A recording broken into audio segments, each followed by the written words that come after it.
Gang, it's the Squatch Detective Steve Kulls here. Tonight's show's sponsor is Coursera. If you're looking to level up your skills or explore a new field, Coursera has you covered. With more than 7,000 courses from top universities and companies, you can learn anything from data science to business, even psychology, at your own pace. Whether you're aiming to advance your career or just learning for fun, Coursera is the place to be. And the best part? Many courses are free to check out, and if you choose to opt for the monthly plan, you've got a 7-day free trial to see if it fits your needs. And for a limited time, you can save 40% off a year's subscription. Follow the link in the show description to start your new education today. Welcome to Squatch-D where the truth is first before all else. Join your hosts, veteran investigator, TV personality, and author Steve Kulls, and from the Kentucky Bigfoot Research Project and the Kentucky Fried Fixes channel, Chris Bennett.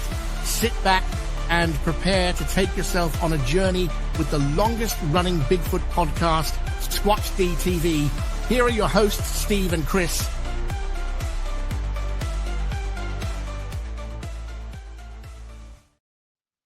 And good evening, cyberspace. Welcome to Squatch-D TV for today's date, 11/22/2024. Marking what now, the 70th, 60th, 70th, 60th, 61st anniversary of the JFK assassination. Oh, okay. Wow. So amazing. 60. Yeah, that would be, wow. I think. Yep. I don't know. I have to do the math too, man. That's 1963. Yep, 61 years ago. Wow.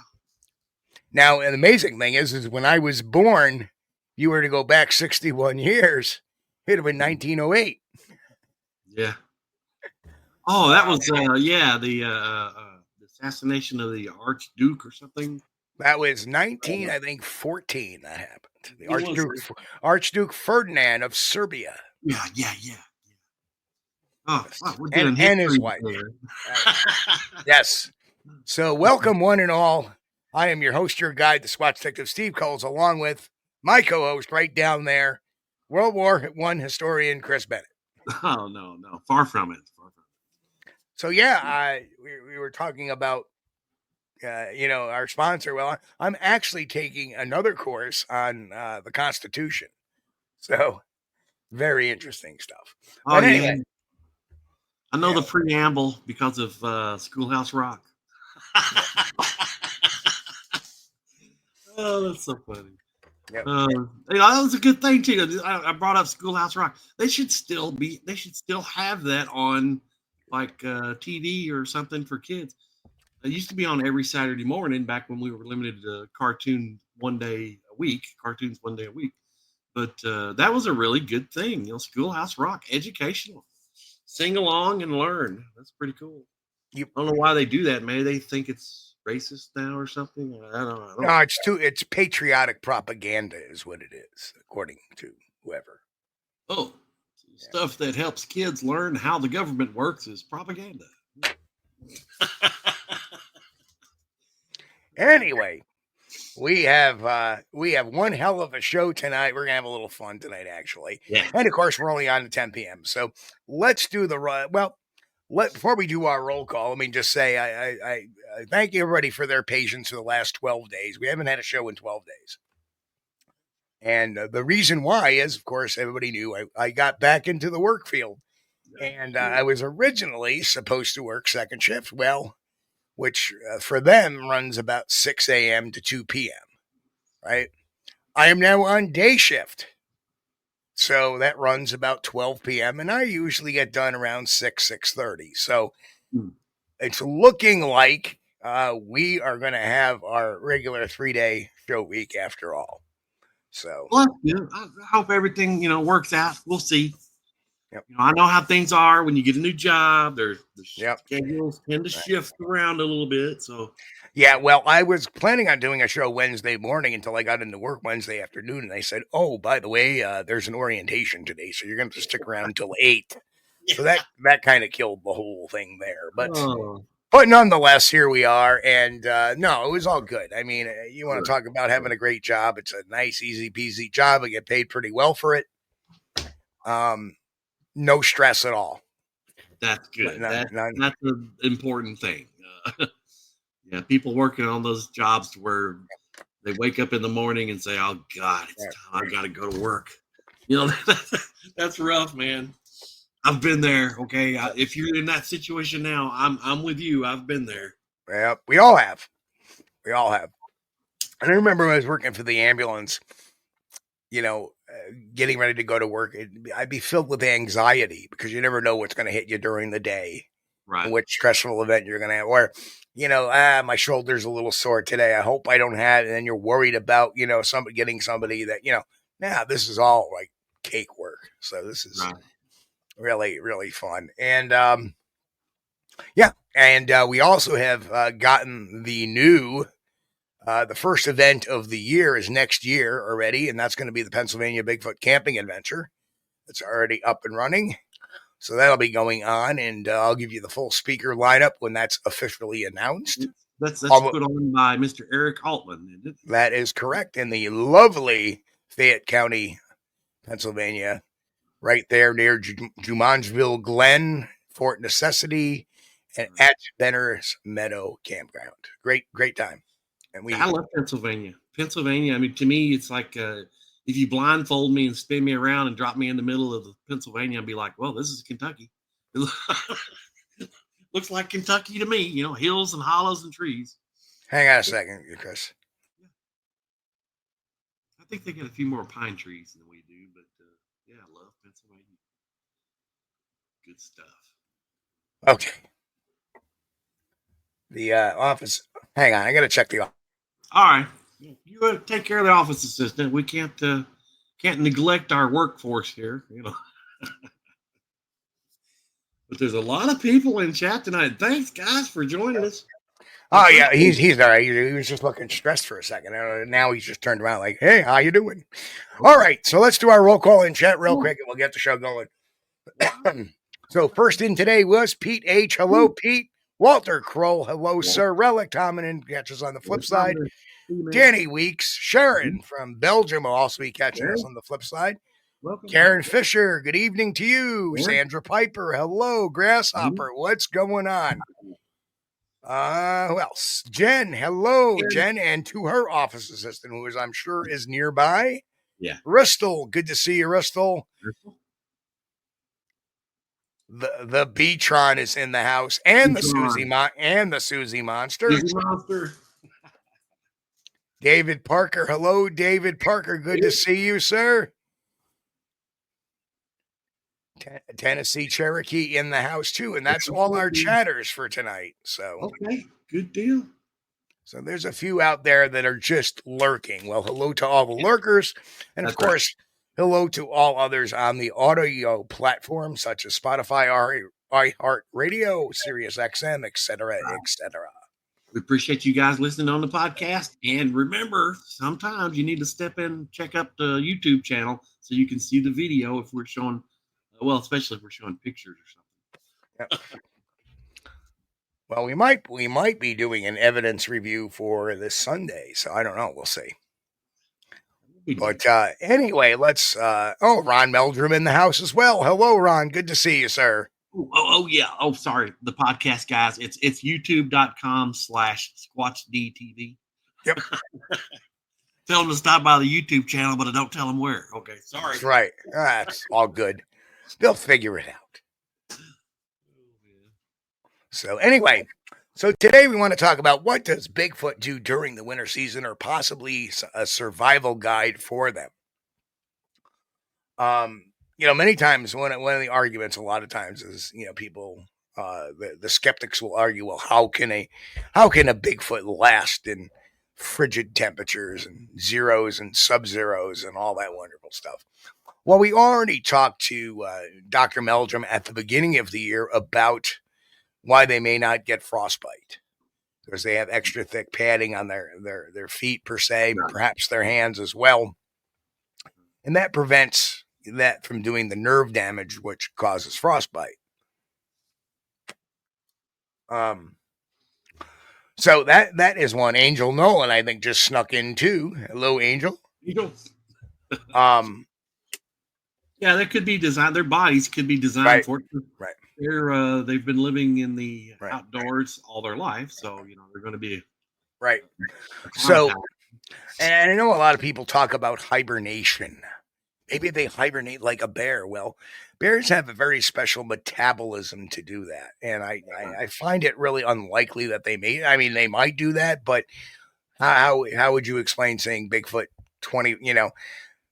I doubt that is a genetic adaptation for them. I just don't think that they would have that genetic adaptation. But here are some really, really good ideas as to why. And first up is they build or use shelters. Bigfoot might construct or find natural shelters such as caves, hollow trees, or dens to protect itself from harsh weather. These shelters could be insulated with leaves, moss, or branches for warmth. And, we have a lot of different opinions on, summer homes, forest beds, nests, et cetera, et cetera. Well, nests won't necessarily work too well in the wintertime up here in the great Northeast. Right. So maybe they do plop in caves for that period of time. That's one of my personal beliefs. I think they do use them as shelter. I don't know. I don't think they live there like 24/7, 365. Okay. Right. But I think maybe during harsh weather conditions, I believe they use them for shelter. Yep. They may. They just might. And again, I'm very skeptical a lot of time on nests and on tree breaks and tree bends and all that stuff. And somebody posed a very interesting question to me the other night. Last Tuesday, I happened to be on the Small Town Monsters podcast. Right. They asked me to come on because they had just released the Apple, on the trail of the Appalachian Bigfoot, and they talked about Bigfoot in the Adirondacks. Yeah. And so if anybody hasn't caught that, make sure you go over to Small Town Monsters.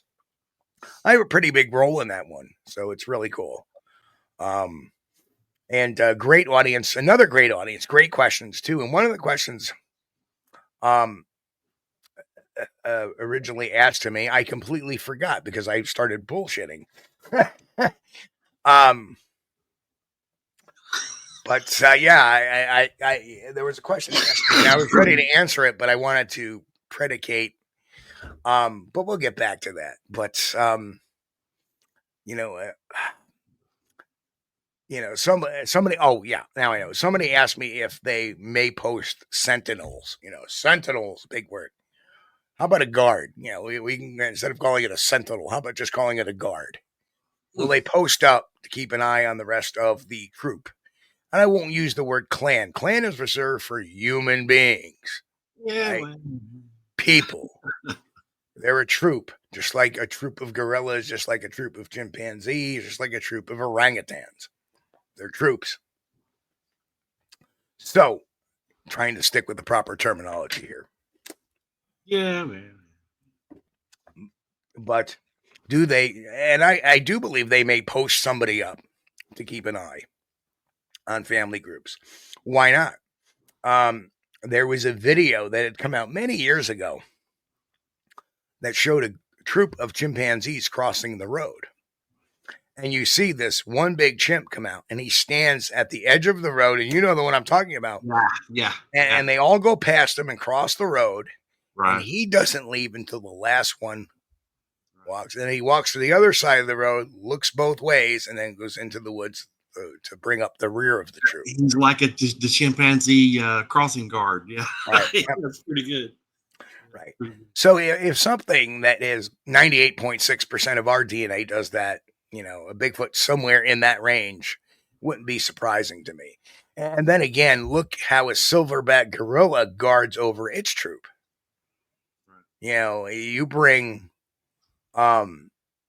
the family units in there, and there's other males too that'll just act submissive, but he'll come out there and he'll check everything and everybody out, right. Gorilla or non-gorilla.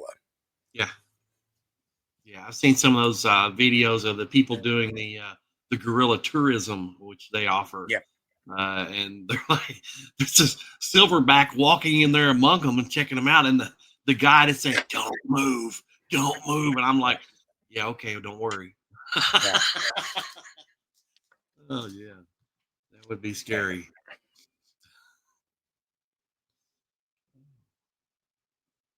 Okay, Jay Carey, catch us in replay, brother. No big thing. Yeah, man. And Helton, welcome, Helton, aka Faster Man, in the house as well. But yeah, that's some of those things. The activities the chimpanzees do, like the road crossing deal.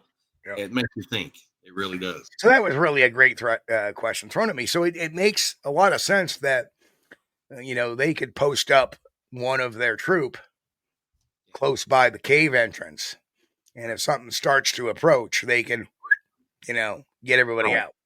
Yeah, I'm not talking. I whistled, and the office assistant goes, "What do you want?" Well, the cave environment would be really good for them in the summertime as well, the wintertime, because we're talking we got a average temperature of 54 degrees inside caves, which is for our friends that don't use the Fahrenheit scale, it would be about 12 degrees Celsius. And that is maybe a little cool for humans, but if you've already got a natural fur coat on, that would be very nice in the summertime. And it would be very nice in the wintertime too. It would definitely make it warm enough in the winter where you wouldn't require fire to keep from freezing to death. Well, Bigfoot being a primate would not necessarily have fur, but they would have hair, but they could have a very thick coat of hair. Yeah. And, right. The hair is going to help keep them warm. The other thing too is they may change diet. During the wintertime, Bigfoot might shift its diet to include more readily available food sources, such as evergreen plants, bark, roots, or carrion. You can also prey on animals like deer or scavenger remains left by predators. I think they do that all year round, but I think especially in the wintertime, they will go to those evergreen plants and pine leaves and I think so. Bark and roots and anything they can get their hands on just to keep them nourished. Yeah. A lot of times, even in the fall, they seem kind of lanky a bit, at least in New York. Right. So that being said, I'm going to try this a little bit. I never raised that mic high enough. And, well, the audio sounds good, Yeah. Well, yeah, and that's their diet is got to be changed in the winter months because now again, I don't think David heard us, but they don't hibernate. Sasquatch do not hibernate like bears. Bears go into this deep transic sleep, and their metabolism slows because that's the way they're built. Primates, with their large need for food for their brains, cannot hibernate like that. So, there may be they may do like primitive man did. Now I'm just comparing the behaviors to primitive man. They may go in caves, especially during the cold winter months, and this is a theory, and they may tend to stay in those caves for several days at a time. Sure. And even to this day, of course, I know everybody, I can't be the only one. When it gets really cold outside and miserable, you just want to you get sleepy. You just want to kind of lay around and not really, deal with going outside. I think it's built into our DNA to reserve our calories for that type of weather. Well, exactly. We have fat stores, and that's what you do is you bulk up a little bit. Maybe they eat a little bit more in the fall, knowing that, when they see the leaves start falling, it's a sign to them, go up, we better eat some more because that wet stuff and cold stuff will be coming soon too. And Ron Meldrum makes a great point too, which we've said for a long time. A 3/4 ton moose finds plenty of food and shelter to get through the winters in the mountains here. So I see no reason why, a Sasquatch type creature would. And I agree 100%. Yeah. In fact, that was an argument of biologists for years. Oh, there's not enough food in the woods, especially during the winter. for Bigfoot to exist. Yet a black bear needs 15,000 calories a day for 3 months prior to hibernation. Yeah. And like Ron says, a 3/4 ton moose finds plenty of food, leaves, whatever throughout the course of the winter time to survive anyway. Well, and you'd be surprised how much food. Oh, gotcha, David. Gotcha. It's when the snakes hibernate. Yeah. And that's a good point, too. There's things like raiding snake dens when snakes are hibernating during the winter. And there's other animals. Yep. Pardon me. I wouldn't want to live on snakes, no. If we had to live on snakes, man, I certainly wouldn't be. Tastes like chicken. Tastes like chicken. Yes. But I would probably lose a lot of weight. I don't think so.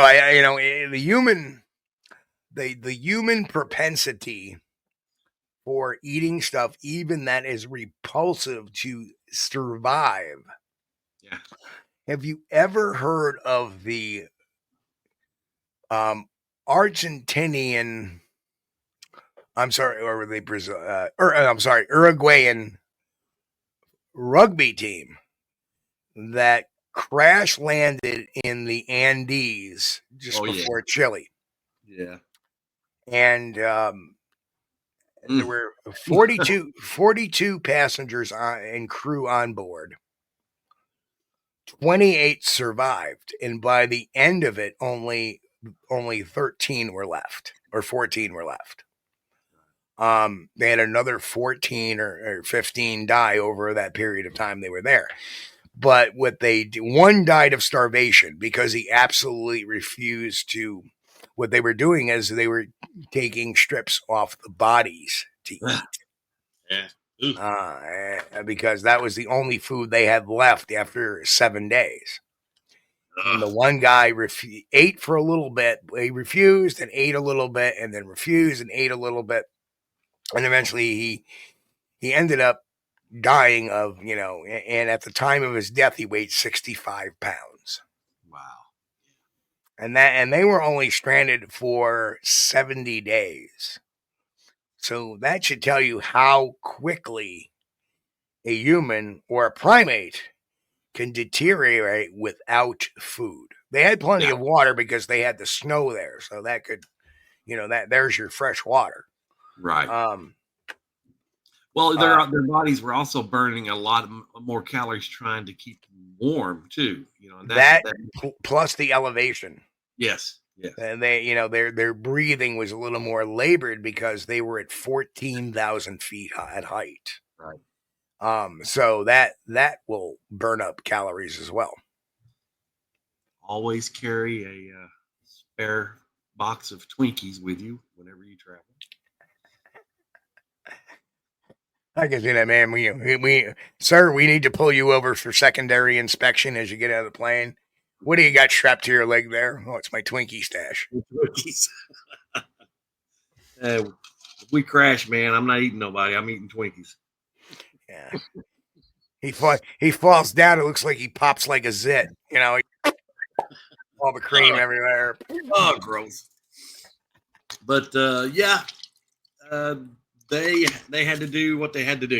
Right. But right. In most areas of the wilderness, I'm not talking about in the Andes above the snow line or above the tree line, but in most areas there is food plenty, and even for a human could survive. Like if you want to eat these mushrooms and these the fungus that grow on like the hen's nest and stuff, that's common here in Kentucky. I'm surprised they didn't find any Andes candies. Yeah. But in the Kentucky, sorry, Patty's over there going, I'm trying to eat here. But the mushroom season begins in early spring in Kentucky, and those are the fresh, like the morels and stuff that grow fresh. But there's some funguses that grow on tree stumps and down trees and stuff that are here year round. And you can just walk up and grab one if you know what to get. Right. And, you would think that if they're from the wilderness, they know what they can eat and what they can't. Thank you, Mick. Have a great day. We'll catch you on the flip side, sir. Mick, appreciate you, buddy. And we also appreciate Patty. I'm sorry we didn't mean to upset your meal. Hey, sorry, Patty. That's okay. My wife was watching something really gross on YouTube when I came home, and I'm sitting there trying to eat myself. I'm like, what the hell are we watching? Yeah. Anyway, storing food. Now, there is another one. Perhaps they gather food and put it in a common area. You know, they hide it. They burst it. They create their own cache of food. Very possible. And that could also help them. Nobody ever thinks, well, I don't think there's enough food in the forest for a Bigfoot to survive. Well, maybe they cache their food. Did you ever think of that? Yeah. We as Homo sapiens did that always. Yes. That was one of our survival tactics.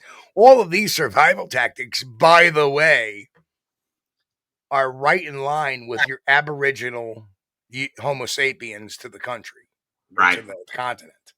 We did all these things. Well, you would think that caching food would be rather easy, especially if they're in areas that have lots of nut trees, lots of hardwood trees. They're going to have trees, apples, yes, fruit trees. Of course, the fruit wouldn't not keep as long as nuts would, but then again, you know, remember the chimpanzees? They loved the rotting fruit more than they did the fresh fruit. Because they ferment. Yes, they got a buzz. Nothing like having a shit ton of apples that are fermented in a cave. And all you have to do is, you know, just keep feeding on those. It makes you a little slow, a little tired. You can take your nap. So there's your built-in hibernation there. Well, you know, and if you're storing stuff in a cave, you got 54 degrees Fahrenheit, 12 degrees Celsius. Right. You know, that's a very stable temperature for storing something. Correct. Yep. Humans, well, even early American people around here, every house, every one of the older homes had a root cellar dug. Sure. And it wasn't for, you know, well, you could argue, well, it's a storm cellar, but no, it was for storing their food, their canned goods, their potatoes, the onions, all that stuff that needs to be temperature maintained. And isn't it a coincidence? And maybe it's just the natural. Ever wonder about the natural order of things? And some people will call it maybe divinity, you know, if you know you're a religious person. But why do all the plants bear fruit just before the autumn? Right. You know, that's when you have your apple crop. That's when you have your corn crop. That's when you have all these, you know, pumpkins and melons come up. Is this time of year? It's almost like, hey, here we are. Start stocking up for the winter. Exactly. Yeah. And it's just part of that symbiotic relationship, I think, that we as living beings of the world have with the planet Earth. Yeah. So there is some Native American religious comparisons to that almost. So, you know, one must think of that. The food storage thing would be a survivalist tactic. And, you know, you would think that they had learned how to do this. Right. Because if you would call them a society, which again, that's we're getting closer to human terms now, but that would be hunter-gatherer.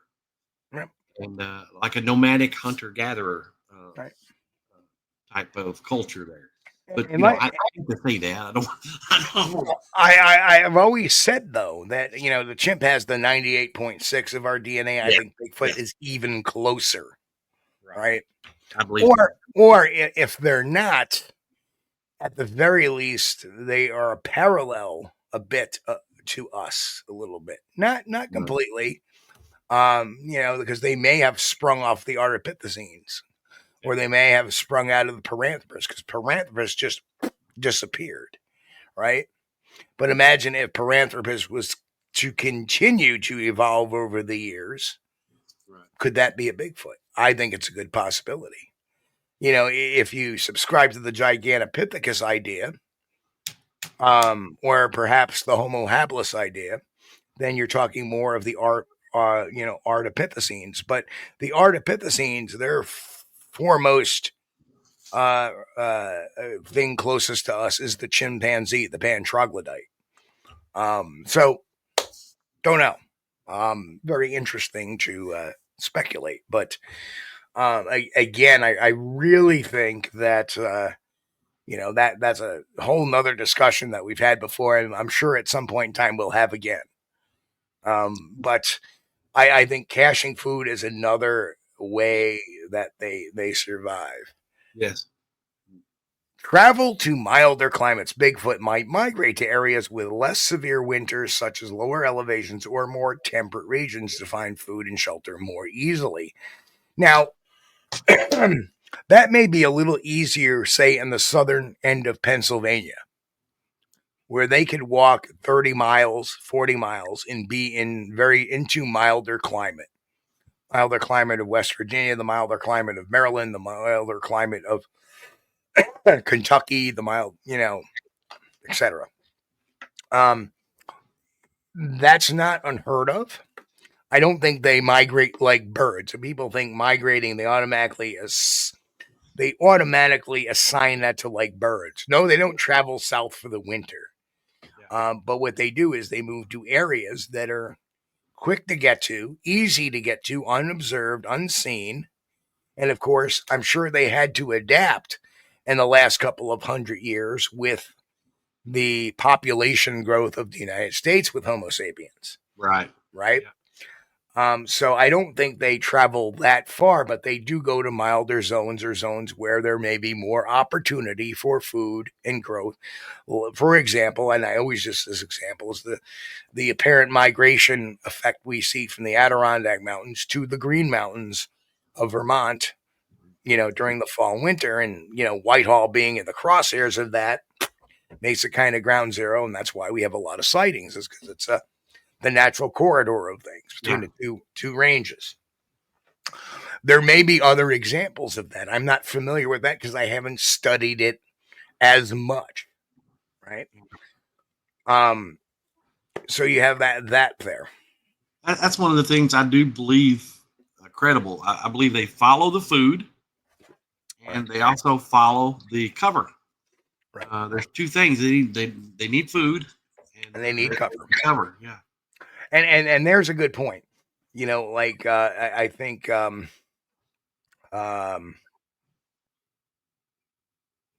so welcome Corn Cob Say. Corn Cob. Welcome. But who made the comment there?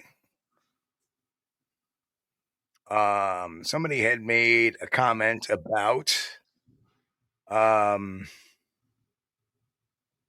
Dave Parker made a comment saying they're here in Missouri year round. Well, Missouri is a more temperate climate. Yeah. Right. As would be Oklahoma, Texas. Oh, dang it. Brings up bone marrow. Yeah. Yep. But, we wouldn't expect to see a migration in temperate climates or climates that don't have an extreme shift in weather patterns. If they're used to the heat of Texas, that's fine. They can survive. They may, and that's why most of the Bigfoot sightings in Texas are along the east into the north, where there is more forested areas in Texas, not to the west in the desert parts. Just like you go to New Mexico and Arizona, the sightings are more prevalent in the mountain ranges, such as the Chuscas, the Ouachita Mountains, the Lucatucci Mountains, where there is green and animals and growth. Now, the big difference is that they get snow in the Lucatuccis because it's 9,000 feet in the air. So there's, and next thing you know, you have these raids in September, along with in Lower Fruitland, New Mexico, which is a big corn country there. So that was another area I was studying, way back in the J.C. Johnson days, back in the 2010s. And, I would always hear stories and talk to him about what was going on there before his unfortunate passing. And, again,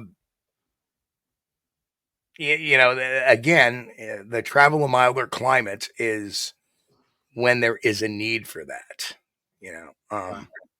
Some of the plains Indians traveled to different areas because of the wintertime and the food source. So, well, see, that was one of the theories that I'd had before, that I had held, that it was a belief that they did some sort of migration, because, and at the old home place, okay, we would experience activities early spring, late fall. That's when we would get the, something coming through, and then screaming in at 2 a.m. We would find tracks, or the apple trees would be missing half the tree. The fruit would be gone from one side, completely gone. We would experience weird stuff like that, and I kind of attributed that to the migration theory. But I don't know if it was a migration or just more or less they were just going to where the food was. Right. And Don says around there. Don Gummow says around here I record them year round. That's in Maine. Then again, in Maine there ain't much of an escape route, is there? But then again, Maine has a lot of fir trees, deciduous fir. Oh, Brady. And I was going to put that up there too. Yeah. Thank you so much, Patty. Thank you. Thank you. Let's go to some of these starred comments. Corncob said they could follow railroad tracks and make a migration. Not only could they follow railroad tracks, they could also follow power line cuts, fire breaks, et cetera, et cetera.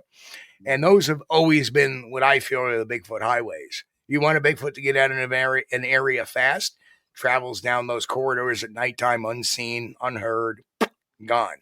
So that's huge. Danny says they come down to lower elevations here. Absolutely, they could. Yep. If there's a lot of snow at higher elevations, it makes sense for them to move down to the lower. Bristol says snowbird humans are bad enough. We don't need snowbird Bigfoots. That'd be too much.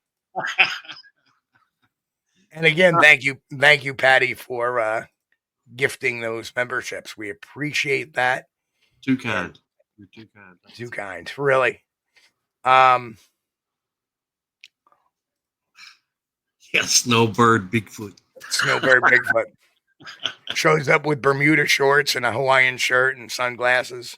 Well, I like one of those cheap fishing hats with all the lures, around them. I don't really care for wintertime myself. I like the summertime temperatures and stuff, because in the wintertime, in Kentucky, we have a really humid climate. And when you talk a lot of humidity and cold temperatures, it's really not good if you have arthritis or arthritic conditions. There's a lot of aching and funny thing, as a New Yorker, I'm just so friggin' used to it. I'm a New Yorker. I just deal with it. We in the upstate New York area have a defense to the weather during the wintertime. We complain about it. Yeah. That's our defense. Well, but if you go out west, especially in the wintertime, it's a lot different because the climate is so much drier out there. There's not and not now. They're getting a cyclone bomb. Well, California, I didn't really count. But if you go into the desert, for example, the desert Southwest, okay, I lived out there in New Mexico for several years. And we had an average of like 20% humidity. And although, it never got really cold there, there was no aches and pains. Of course, I was a lot younger back then. But we had went, several years ago, went out to view the Grand Canyon and look over in the hole. And while the trip was extremely painful for me, the parts about aching from the arthritic joints aching went away. That there was none of that. It was just due to the travel problems. But I really enjoy the weather out there. I would think Bigfoot would be the same. Well, there's a big snowbird population in Arizona as well. Yeah. I know. I sat in a diner in Arizona once, and I was surrounded by a gaggle of people, and all they were talking about was their medications. Old people. Oh, I'm on this stuff called Cialis. I got it stuck in my throat and I had a stiff neck for a week. Anyway. One of the guys from Gold Rush has got a place in Arizona that he goes to in the wintertime. Now, he was one of them. Yeah, during the summer months. Yeah, I take this silver colloid solution. During the summer months, he works in Alaska mining gold, and then in the winter months, he goes to Arizona, and that's Tony something. I can't remember. I'm sorry. There's Gary. Hello, Gary. Good to see you, brother. Very welcome. But he spends his winters in Arizona, which is much milder than Alaska. Can you imagine? I had a buddy that was stationed up at Fairbanks, and he told me he went there for a temporary duty assignment. He came back and he told me, he said, Chris, I said, how cold was it, buddy? He said, Chris, he said, I'm telling you the honest truth. He said, you could spit and it would freeze before it hit the ground. Yep. And he said they would take like cups of water and throw it up in the air, and it was just like, look like snow. Yeah. Instant snow, yeah. Peacicles. Amazing. That's too cold for me. And never trust the yellow snow. No, definitely. It's not lemon flavored. No, absolutely not. And the brown snow is not chocolate flavored either. Just a little hint here from the Squatch Detective. All right. Danny got him a new car. Cool. Good for you, Danny. Finally traded in that 78 Pinto, huh? Yeah. Anybody remember the Pinto? That was the car that was pulled out of circulation because it kept blowing up in rear end accidents. Yes. I remember the Pintos, and had some buddies that had Pintos. I used to drive a Vega. I love the Chevy Vega. But the ugliest car ever was the AMC Pacer. I saw some of those around here. Yeah. And the AMC Gremlin didn't look much better, but the Pacer was far uglier. It looked like a bubble car. Well, they got their own following. Some people, if you like it, you like it. Okay. Oh, and remember the Yugo? Yeah. Yes. Had a buddy, got a brand new one of those things. Sure did. We had a guy at the ambulance years ago when I was a paramedic at the ambulance company get one, and he parked it, and he went out on a call, and 8 of us went out into the parking lot, and we moved it over one parking spot by lifting it up. Dude, when those came out, I was living in New Mexico. It was like $39.90. You could get a brand new car for less than $4,000. Well, okay, by the time they added tax and stuff on there, you're going to be over $4,000. But still, for around $4,000, you got a brand new car. Patty said she had a Pinto, but it was a horse. Well, that's interesting because I bought a steak at a discount steak restaurant, and I believed it was a horse too because I could still see the marks where the jockey was in it. Anyway. Oh no. Okay, we got. All right, next. Let's move on. We're talking about cars now. Let's go. Point 5. So point 5 is they rely on hair and body adaptations. And Dr. Meldrum had talked about, the feet being perhaps having extra padding and other animals that have similar padding to avoid that. Yes. So there's one example of a good body adaptation, but Bigfoot may have a thick insulated hair and a robust physiology to withstand cold temperatures. That's true. We don't know what their physiology is either as well. I mean, they could have very high metabolism. They could have a very low metabolism. Who knows? One would think that they would probably have a lower metabolism than that of a Homo sapien just for the mere fact because they're so large. That would help them conserve energy and for when they need it. But anyway, on these factors, this could allow it to remain active and forage even in snowy and freezing conditions, much like other large mammals. Yes. And that's very true. If there are some generic mammalian properties is usually the larger of the animals have these such adaptations for metabolism and such, so they can continue to hunt, they can continue to predate. Now, the bears, of course, are the exception, but they have a whole unique metabolism system. And I know somebody was, Corn Cob was talking about Ursa arctis, the old polar bear, saying they don't hibernate, but they do enter a state of light hibernation. Very true.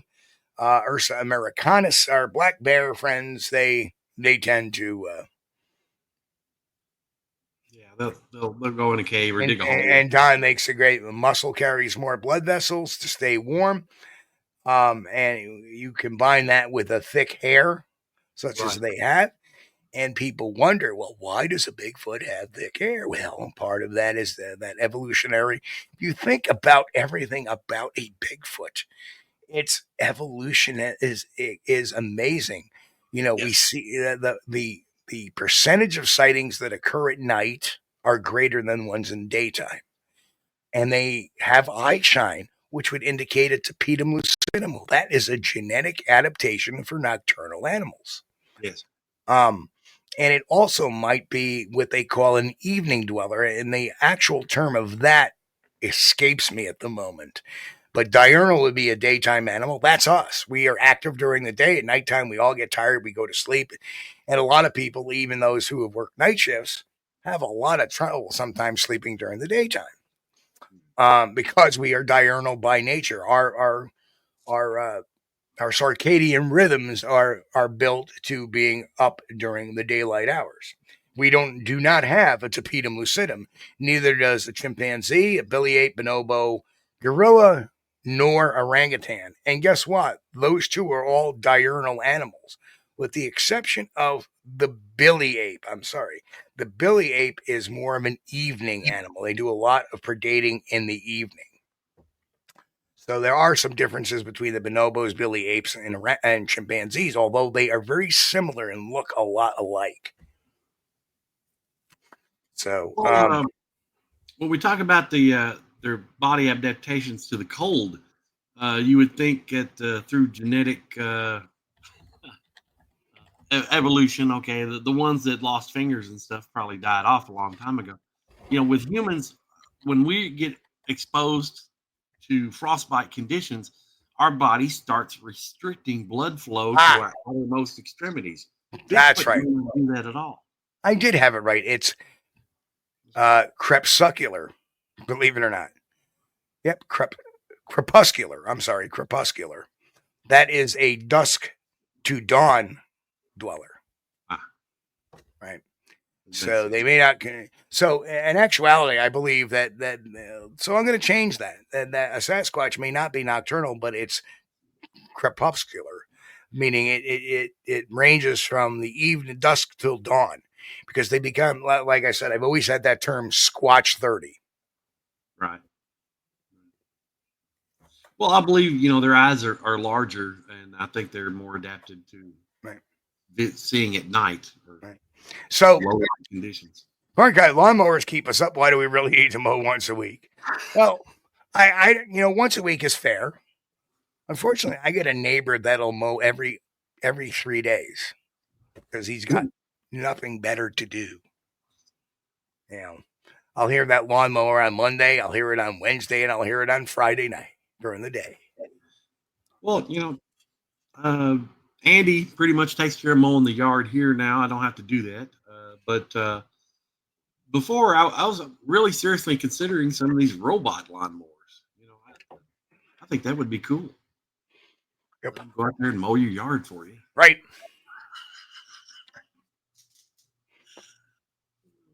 When the price comes down.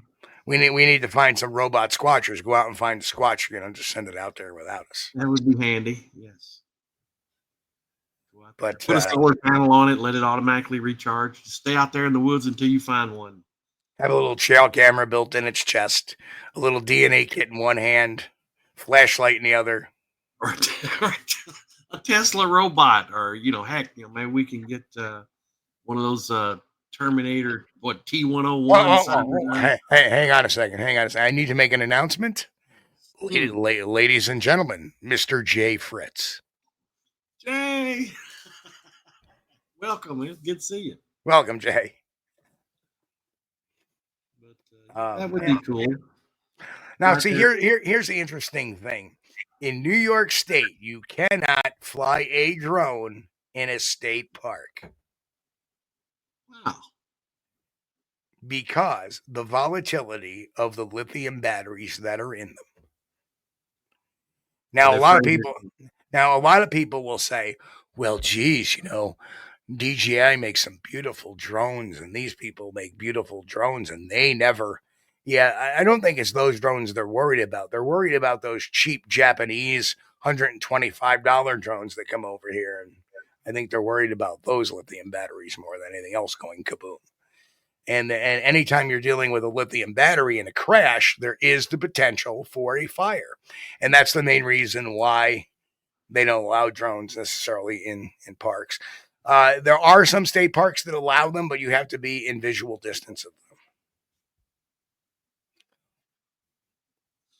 Well, I'm good at crashing drones. I've learned how to do that very well. Well, the problem is there, Grass, is that you have your phone with you. If it starts a fire, the fire's next to you. What they're worried about is you fly your drone out over, 700 yards, a mile, and it drops. By the time you get to that, you end up, there's a fire going. There's a good size fire going. So that's, I guess, the reason why. But look what Jay has done. I saw that. Thank you, Jay. Appreciate it, brother. Wow, you're too kind, man. Appreciate it. So that's 15 new members to the members. And again, members, if you want to support good Bigfoot research, hang in there and stay with us. So, and I know I've been saying I'm going to put some new content. There will be new content. Now we're just like shifting into our work mode now. So now I have a little better, easier rhythms now that I've got things figured out. I was talking to Chris today about that I'm actually doing very well. And, it's a full-time job, but it's really not full-time hours because I'm pretty good at what I'm doing. So I'm usually done, 5.5 hours into the, grasshopper. Oh, hold on. I'll give him my answer to that. What are the stats for drones catching fire while flying? Don't know. It's not my rule. I'm just giving you the reason why they said it. Grasshopper, you have given me a new idea. And I don't think they catch fire while they're flying. I think they catch fire while they're crashing.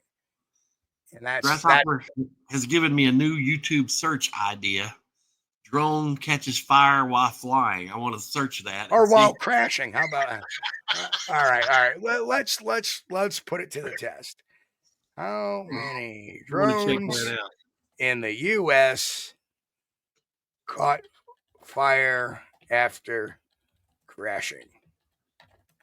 Well, I mean, sure, yeah, crashing, but I would like to see the ones on fire flying. That would be cool. Crash and burn. Okay. So the number of drones in the U.S. that caught fire after crashing isn't consistently tracked across the industry, but there have been some notable incidents involving drone fires. For example, an Amazon Prime delivery drone caught fire in a field in Oregon after a test flight crash. There it is, sparking a blaze that burned several acres of wheat stubble. In another incident near Flagstaff, Arizona, when a drone ignited a tall grass resulting in a fire. The drone's lithium polymer battery was suspected to be the source of the heat that started the blaze. So, well, I like the lithium ion and the lithium iron phosphate batteries. That's kind of a hobby of mine. But yeah, they will catch fire. They're amazing, but they hold a lot of juice. But yeah, they'll catch fire on you if you're not careful. So, hey, Gary says, actually need to see you out there in the field showing what you investigate, Mr. Kulls. Apparently, you haven't seen all our videos here on this channel, have you? You haven't seen the Monster Quest. You haven't seen the Truth Behind the Loch Ness Monster. You haven't seen America's Book of Secrets. You haven't seen Monsters and Mysteries Unsolved. You haven't seen me on Small Town Monsters, not once, not twice, but 3 times now. Yeah, this is soon to be a fourth. What's the new one that they just put out, Steve? The Small Town Monsters, Adirondack or something. Hang on, no, Appalachian Bigfoot or something. Patty, thank you. You did not have to do that. Wow! Oh my God, I cannot believe you guys. Patty, thank again. you so much. Thank you. You know, and we appreciate that, you know, because there are so many, like, and we appreciate it. The reason why we appreciate it is because the cost of the StreamYard platform went up by 80% back in October. So that was like a kick right in the. This is just that's become the habit of Bigfoot research and podcasting. Once you get to the point where everything is starting to pay for itself, then they raise the prices. Right. They always got it. They're trying to keep the man down, Steve. That's what I believe it is. They're trying to keep the man down.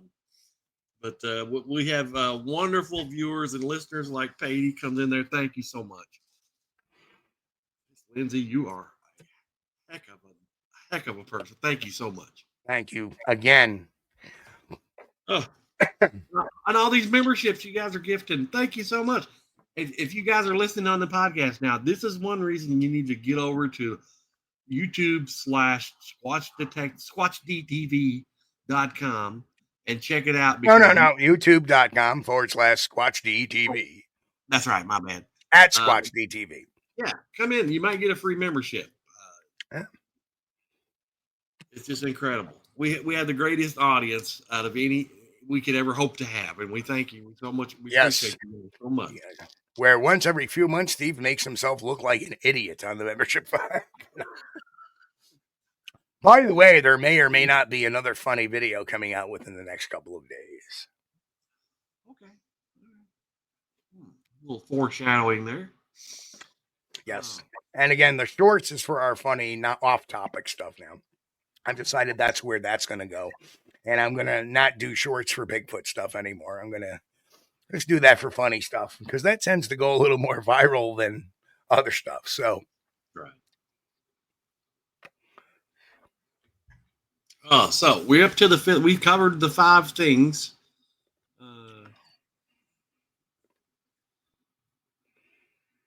That's interesting. Yeah, I know. We can't shoot for a second hour tonight. Yeah. Because we are not tonight. I'm still a little beat. You know, we will do that very shortly. We'll play a little game, and Patty's vote will count for that one. We'll count 1 for Patty automatically the next time we do that. Amen. Yeah. But it's like I said, I appreciate everybody's understanding trying to sink into this new kind of career path because my because of my injury that I had gotten back in March. But you know what? Here's the cool thing. Good. It's working now.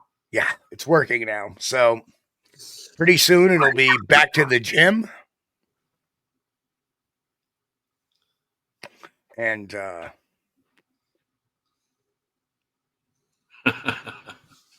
Grasshopper. Speak truth. Speak truth. I love that. Bristol says, you forgot number 6. They just pop back through the portal to warmer climates. or number 7, the flying saucer comes and picks them all up for the winter. Yes, that would be a good one. That's another reason why Sasquatch are not extraterrestrial. Damn it. Who the hell want to be on this planet in the winter area? Well, they didn't have to be. Well, our good friend that passed away would probably say that they turn invisible and they go into the big cities in the wintertime and they just live in your apartment. Keep wondering why all the bananas keep going missing. I don't understand. They turn invisible when they go into the big cities, and that way they can just walk right into your apartment building, and that spare bedroom they're probably using it. Or they may live in closets. That may be why kids hear noises in closets at night. The invisible Bigfoot's in there. So yeah, if you want to see some quick examples of my research, please take a look on this channel, Gary. There is plenty of videos of me out in the field. There's one when I did a Central Adirondack trip. And I'm showing people what Bigfoot tracks are and aren't. And yes, Jen. Go invisible, go in Walmart, get themselves a thermal winter coat. Walmart janitor comes out. Who keeps plugging up the bathroom at number 4 stall? You come in there. What the hell? What the hell? Something took a dump and that big old toilet's got it plugged up for a block. Under beds. They could be sleeping under your bed, yes. Eric Beckford. Mike Wazowski. Yeah, and what's the other one? The one John Goodman played in Monsters, Inc. Oh, gosh, I can't remember. Billy Crystal played Mike Wazowski, the one-eyed guy. And it's been so Sully. long. Sully, yes. Sully. Yeah, Sully in the closet. That Jen says they wouldn't even be noticed in Walmart. That's true. That's true. Hang on. That's got me on one thought before we go here.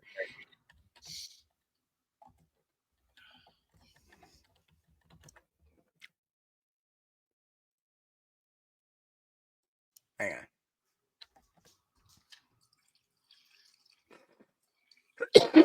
I'm pouring myself a drink here. I hope it's not coming in too loud over the microphone. Oh, you're gonna enjoy this one, guys. You're gonna enjoy this one.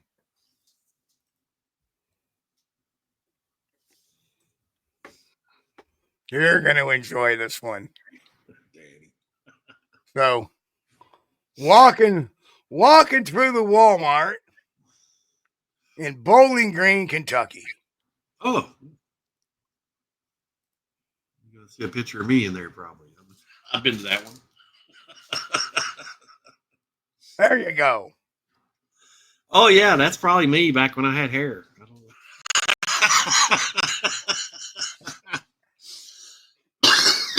Now that is some disturbing stuff.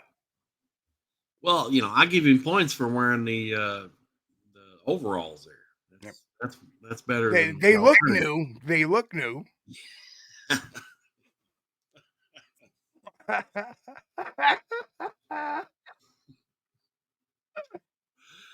Oh man. But yeah. So Gary wants if I'm out there on my own, I don't have time to videotape myself. Yeah. That's your grasshopper goes, Oshkosh never warned so good. So now we gave a little bit of food for thought for all our audio listeners over there to come on to the channel and see what cannot be unseen at the Walmart. Yes. We watched it, so you have to. That's right. We all saw it. Now you have to take your bump and come over and look at the picture at the end of the show. Oh, man. So, well, Chris, that's it for the show tonight. Why don't you take us? Okay.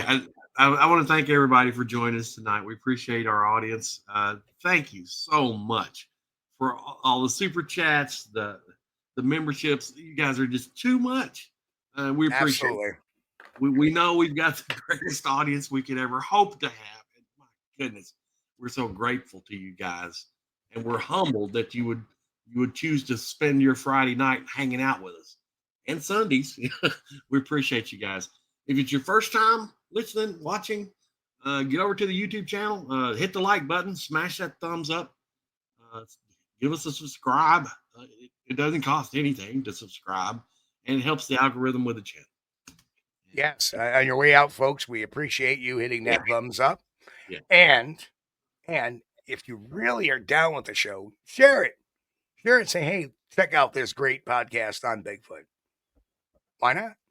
If you like it so much, come on, share it with your friends. Get them involved too. Get them, all your Bigfoot believing friends. And hey, this is the show that puts the truth out there, not some, fly-by crap or anything like that, where we're trying to tell the truth here. When we come up with a story, when we have an encounter, it's usually been vetted, or it's something that we've looked at very closely and deemed it to be credible. Not necessarily the truth, but at least credible. So that is really important to us. And again, we're gonna have some guests on too eventually down the road as well. We don't do guests as much that often because that's what everybody else is doing. Every show out there is, okay, this week's guest, that week's guest. And we, a few months ago, got to that point where we're going, well, we're going to have guests sporadically. I don't want to have guests on too many times because everybody else is doing that. We want to do something different, and that's educating and analyzing and having fun and making this a great topic to talk about in a very accepting way and not judgmental. So, anyway, I want to thank everybody for being out here tonight on our Friday night show. We will be back Sunday night for our full 2 hours right here on SquatchDTV.com, YouTube.com/@SquatchDTV. And we will see everybody Sunday night, 9 p.m. Eastern. Love you all, guys. We thank you for being here with us on Squatch-D TV. If you haven't taken the time yet, please hit that like button and subscribe to the channel. And oh yes, hit that notification bell too. We don't want you to miss anything. If you really like our content, you should consider becoming a member. And it's really inexpensive and a great way to support not only the show, but honest Bigfoot research. Everyone have a great week. Be safe and God bless. We will see you all here next time on Squatch-D TV. Keep on squatching.